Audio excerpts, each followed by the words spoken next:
Hey, what's going on, guys? Brian Kelly here from Zombie Guitar. Here in today's video, I just want to answer a question that I get, and this question comes up in many different forms, and I get it all the time.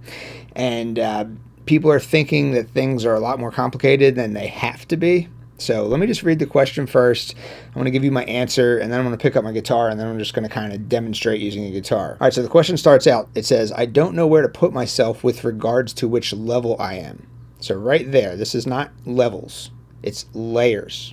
There's layer 1 and there's layer 2. Layer 1 is about the key, just mapping out the scale. You're playing in the key of A minor or whatever the key is. You map out the key scale across the fretboard.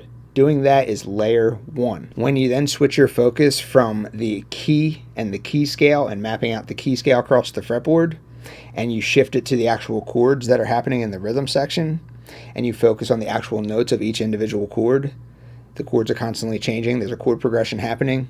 If all the chords are in the same key, then the key is remaining constant, the key scale is remaining constant, layer 1 is remaining constant, but the chords are changing, which means that your notes of focus are changing as the chords do. That's layer 2. This isn't about levels. It's not like I have to complete level 1 until I'm ready for level 2. It's that there's layer 1 and there's layer 2. They work together.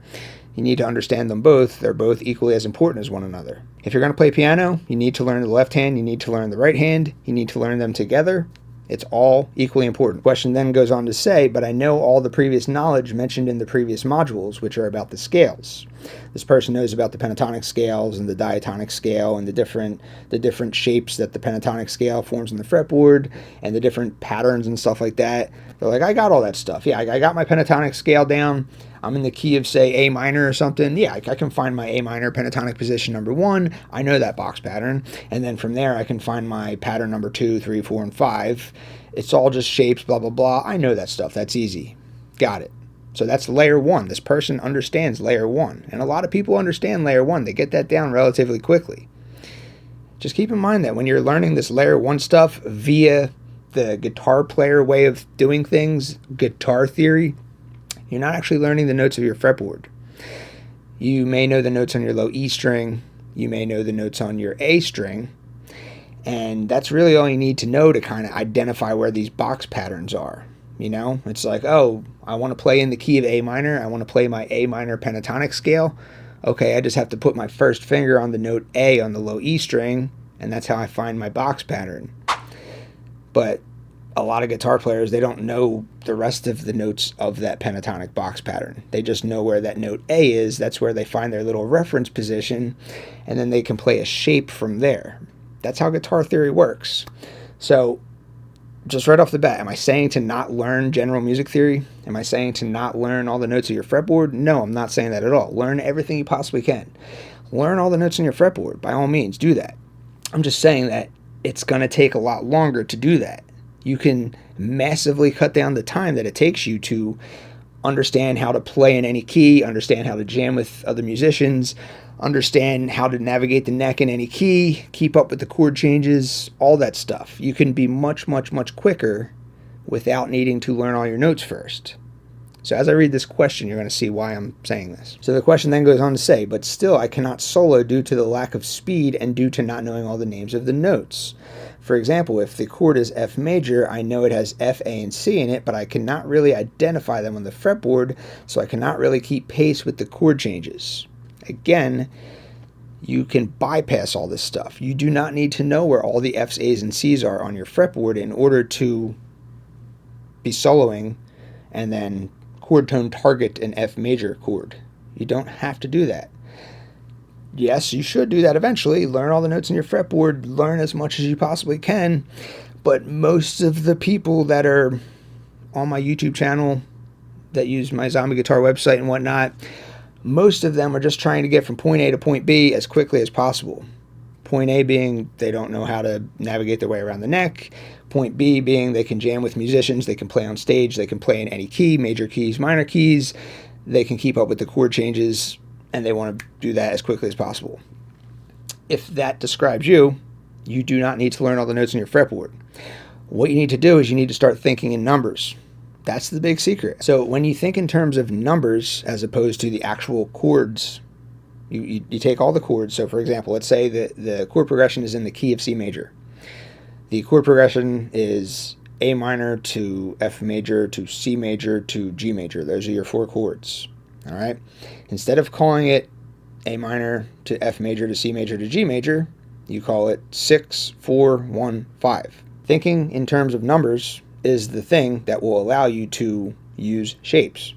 It will allow you to bypass needing to know all the notes on your fretboard.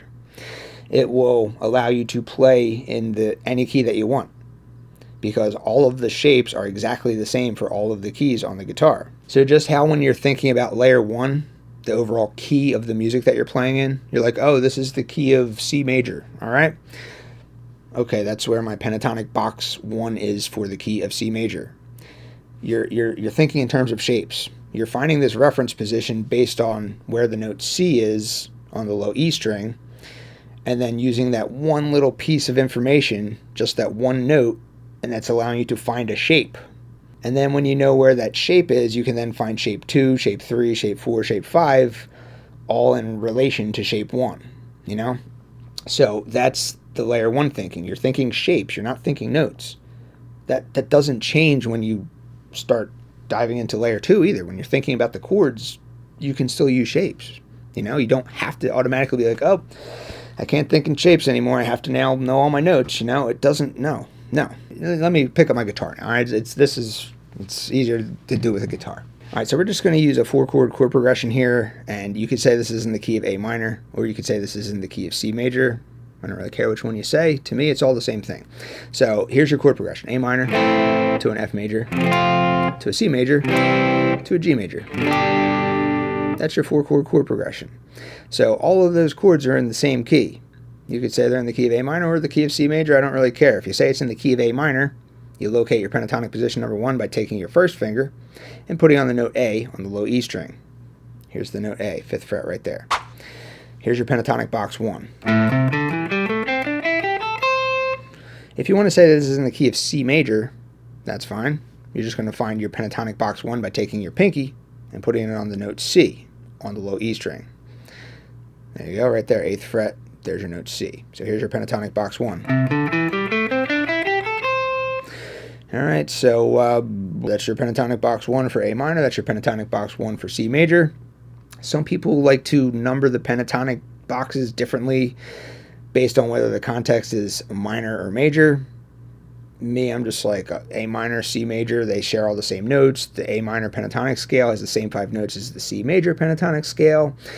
The A minor diatonic scale, the full 7-note scale, has the same 7 notes as the C major diatonic scale, same 7 notes. It forms the same patterns on the fretboard, so I'm just going to keep the numbering consistent. So this is pentatonic position number 1, regardless of whether you're calling this key the key of A minor or the key of C major. That's your pentatonic position number 1.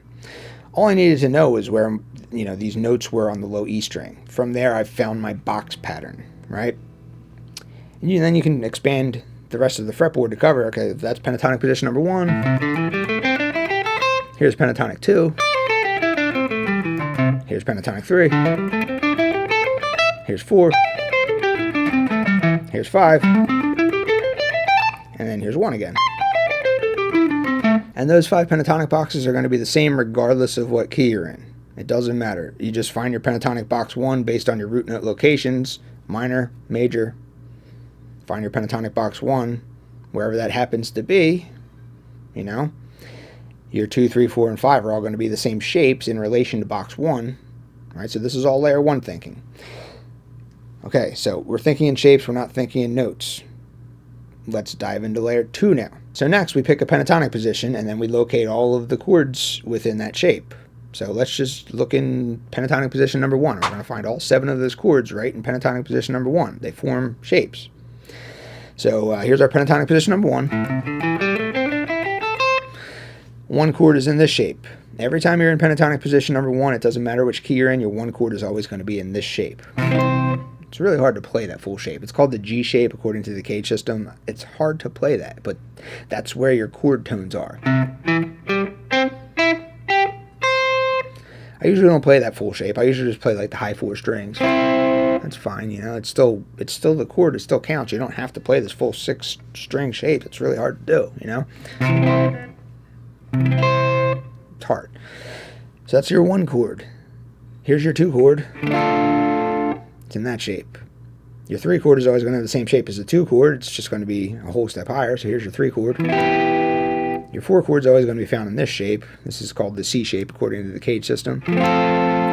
5 chord is in the D shape, and that's a hard one to play too. So here's your 5 chord.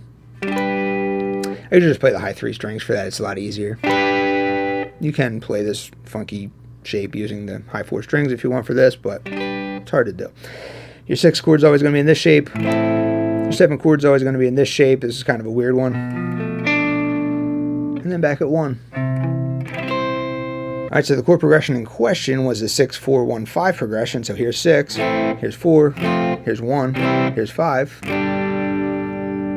Alright, so taking that chord progression and then playing it up here, right here in pentatonic position number 1 for this key that we're playing in.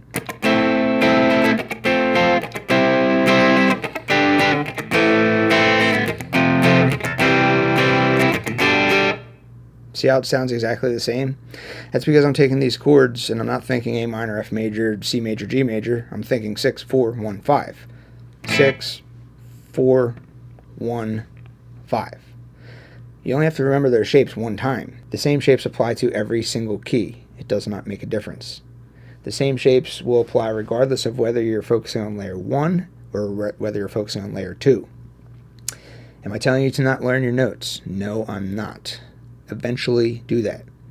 What I'm telling you is you don't have to learn your notes if you want to be able to solo up and down the fretboard, jam with other musicians, be able to play in any key, major keys, minor keys, be able to keep up with the chord changes. If you want to do all that stuff, you don't have to learn your notes. But you should eventually do it, you know? The more you know, the better. G.I. Joe or something, right? Anyway, that's the video for today. I hope that was helpful. Thank you, guys.